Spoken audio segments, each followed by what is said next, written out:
प्रिय विद्यार्थियों, आइए पढ़ते हैं उत्तर प्रदेश माध्यमिक शिक्षा परिषद प्रयागराज के कक्षा 12 के हिंदी और सामान्य हिंदी के अंतर्गत गद्य अंश में राष्ट्र का स्वरूप। डॉक्टर वासुदेव शरण अग्रवाल के इस निबंध में राष्ट्र का एक मॉडल बताया गया है, दिखाया गया है। उसके लिए 3 मुख्य तत्वों की जरूरत बताई गई है और ये उसके आधार हैं। हम इसमें भूमि तत्व पढ़ चुके हैं। आज शुरू करेंगे जन। तो देखते हैं जन के बारे में क्या लिखा है हमारे लेखक ने। अति महत्वपूर्ण तत्व जन। देखिएगा, जन मातृभूमि पर निवास करने वाले मनुष्य राष्ट्र का दूसरा अंग है। ध्यान दीजिएगा। हाँ, एक निवेदन करें कि वीडियो को अपने मित्र बंधुओं में शेयर कीजिए और यदि कोई सुझाव हो तो कमेंट कीजिए और यदि किसी प्रश्न का उत्तर सटीक नहीं बन रहा है तो कमेंट कीजिए और यदि किसी शब्द का अर्थ भूल रहे हैं या हमसे छूटा है या आप नहीं समझ पा रहे हैं तो कमेंट कीजिए, क्योंकि यदि शब्दों का अर्थ नहीं पता तो आप ना तो व्याख्या कर पाएंगे और ना ही प्रश्नों के उत्तर दे पाएंगे। इसलिए ये बातें जरूरी हैं। तो शुरू करते हैं। मातृभूमि पर निवास करने वाले मनुष्य राष्ट्र का दूसरा अंग है। धरती पर जो लोग निवास करते हैं, जो यहाँ के निवासी हैं, ध्यान दीजिएगा, कहीं से भी आकर के रहने वाला मनुष्य तो है लेकिन वो राष्ट्र का निर्माता नहीं है। इसलिए जो देश में रहने वाले लोग हैं वे हमारे देश के दूसरे अंग हैं, महत्वपूर्ण अंग हैं।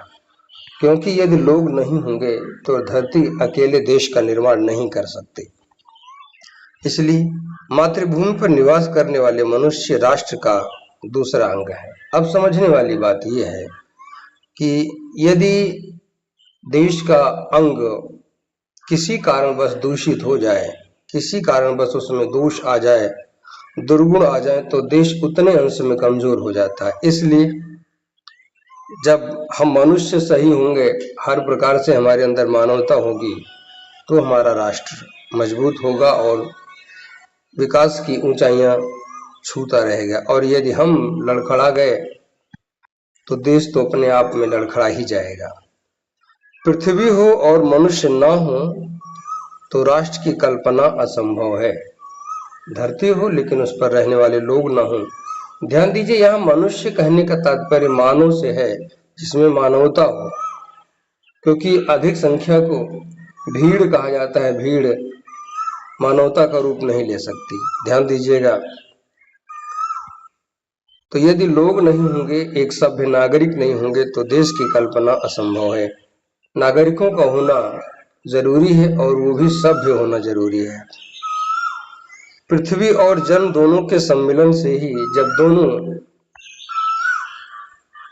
अच्छे स्वरूप में मिलते हैं, अर्थात दोनों अच्छे हों, दोनों जितने ही उत्तम हों, उतने राष्ट्र का स्वरूप उत्तम होता है।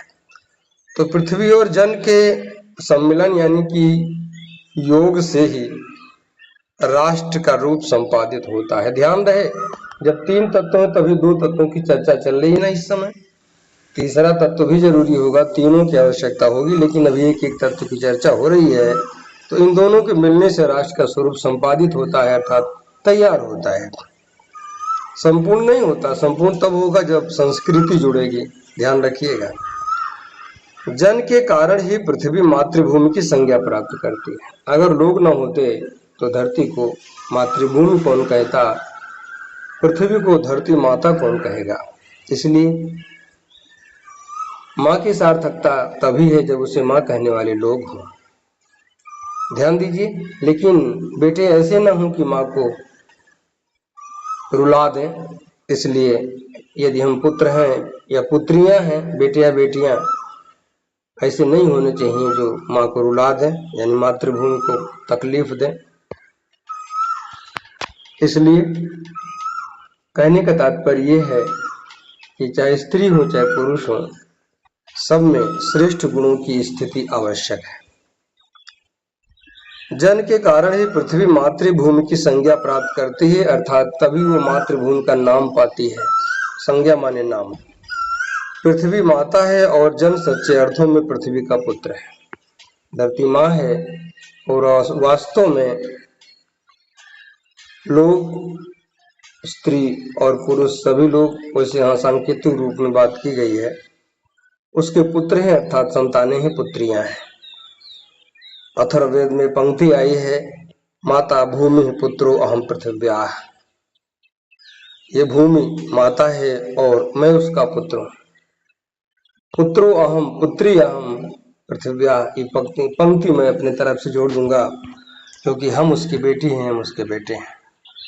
आगे बढ़िएगा, क्योंकि लेखक लक्षणा में बहुत कुछ कह गया है, ये आरोप नहीं लगाना चाहिए कि ये पुरुष प्रधान निबंध है। हाँ, लेकिन शब्दावली व्याख्या में जोड़ दी जानी चाहिए। आगे बढ़िएगा।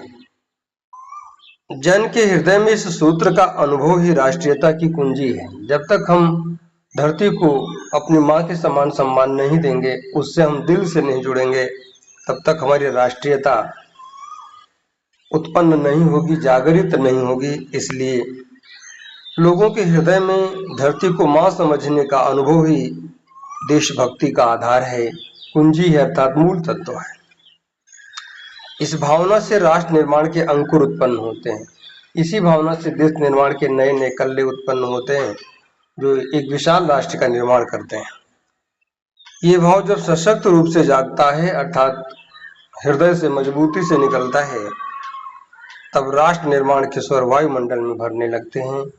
तो पूरे वायुमंडल में धरती को माँ समझने वाले लोगों की भावनाएं इकट्ठा होती हैं और सब लोग एक अच्छे राष्ट्र निर्माण की बातें सोचते हैं।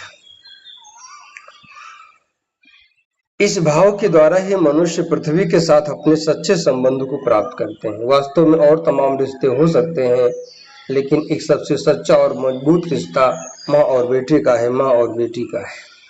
इसलिए धरती के साथ पुत्र और माँ होने का जो रिश्ता है, संबंध है, इसी से हमारी देशभक्ति की भावना जुड़ी हुई है और इसी से हम अपने सच्चे संबंधों को जानते हैं। जहाँ ये भाव नहीं है, वहाँ जन और भूमि का संबंध अचेतन है। जहाँ दिखावे का पन है, जो वास्तव में दिल से धरती माँ को माँ नहीं मानते, जैसे तमाम ऐसे नेता लोग हैं, तमाम ऐसे राजनीतिक दल के कुछ लोग हैं, दुई लोग अगर हैं तो अलग अंगूठा टांग करके और अलग पार्टी बना करके देश को तोड़ने का काम करते हैं। तुम इकट्ठा हो जाओ, हम इकट्ठा हो जाएं, सरकार बना लेंगे, देश को लूटेंगे। सावधान रहिए ऐसे लोगों से, जो कदम कदम पर देश को बांटने का, जाति के नाम पर, धर्म के नाम पर देश को बांटते हैं। ऐसे लोगों से सावधान रहिए। सबसे बड़े देशद्रोही और आतंकवादी यही लोग हैं। तमाम लोग अपना अलग अलग समाज बना करके, अब आप कहेंगे लोकतंत्र में सबको अधिकार है, तो संविधान जाति का आदेश नहीं देता, वहाँ केवल नागरिक शब्द का उल्लेख है। जाति धर्म पर राजनीति करना हमारे नेताओं की मानसिकता है। चलिए छोड़िए, अलग बातें हैं, समझिएगा। जहाँ ये भाव नहीं है, अर्थात धरती को माँ समझने का विचार नहीं है, वहाँ जन और भूमि का संबंध अचेतन रहता है, निर्जीव रहता है और जड़ बना रहता है। उसमें कोई तत्व, कोई शक्ति नहीं रहती, कोई दम नहीं रहता। यहाँ जड़ होने का मतलब है महत्वहीन होता है। और जब यह संबंध दिल से होता है, तो ये सबसे बड़ी मजबूती का आधार होता है। जिस समय भी जन का हृदय मातृभूमि के साथ माता और पुत्र के संबंध को पहचानता है, जिस दिन हम ये जान लेते हैं कि धरती से हमारा क्या रिश्ता है, उसी क्षण आनंद और श्रद्धा से भरा हुआ हमारा प्रणाम भाव, अर्थात लोगों का प्रणाम भाव, धरती के प्रति प्रणाम करने की भावना मातृभूमि के लिए इस प्रकार प्रकट होता है। उसके मन से, दिल से आवाज उठती है, नमो मात्रे पृथ्वी, नमो मात्रे पृथ्वी। माँ पृथ्वी को प्रणाम है, माँ पृथ्वी को प्रणाम है। ध्यान दीजिए, एक बार ना कह करके दो बार कहा गया है। इसका मतलब ये भावनाएं दिल से निकल रही हैं, इसलिए एक बार कहने पर शांति नहीं मिलती। विद्यार्थियों, इसको यहीं पर रोकते हैं, अगला अंश अगले वीडियो में कवर करेंगे। आइए इसका साहित्यिक सौंदर्य समझते हैं।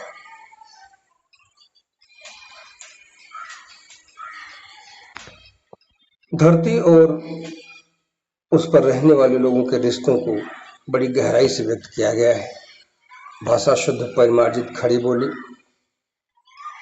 शैली विवेचनात्मक, भावात्मक और उद्धरण शैली, क्योंकि उदाहरण दिया है अथर्ववेद का। गुण ओज, शब्द शक्ति, लक्षण और व्यंजना।